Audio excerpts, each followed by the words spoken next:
Have you ever wondered what wild animals do when no one is watching?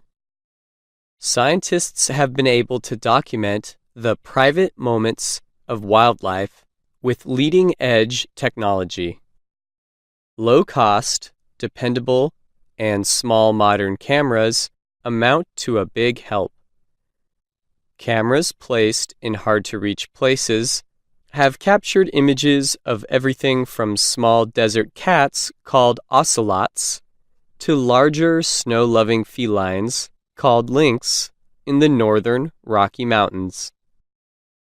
Grant Harris is a government biologist with the United States Fish and Wildlife Service in Albuquerque, New Mexico. In his words, "There's no doubt that these rural cameras are important tools to learn new information on wildlife." Harris said some images help scientists see the effects of climate change.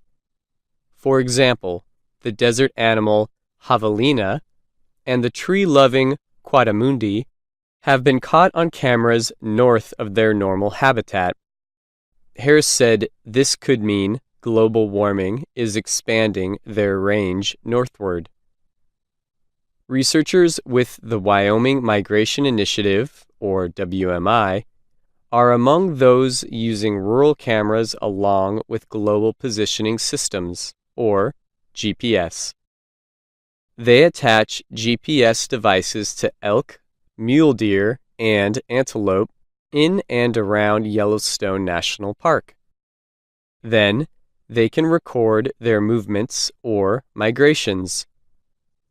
But WMI Director Matthew Kaufman says as those devices are limited, so is the amount of information they can gather from GPS.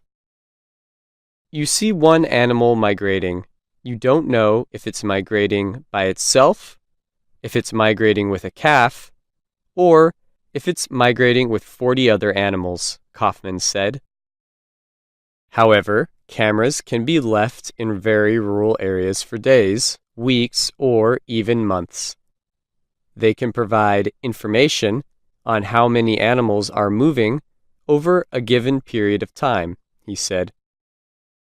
Putting those cameras in place requires careful planning.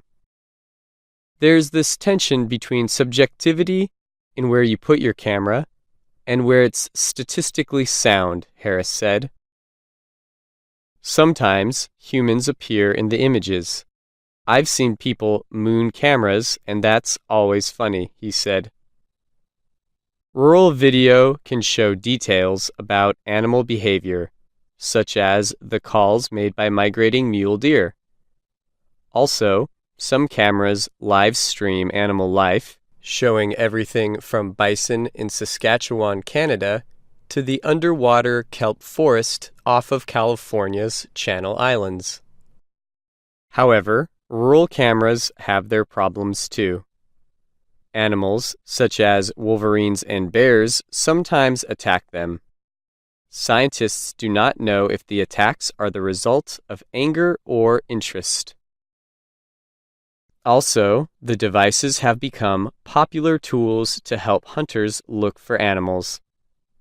Some people argue that it is unfair to use the cameras that way. Even with such problems, rural cameras are clearly an important scientific tool in researching wild animals. I'm Phil Dierking.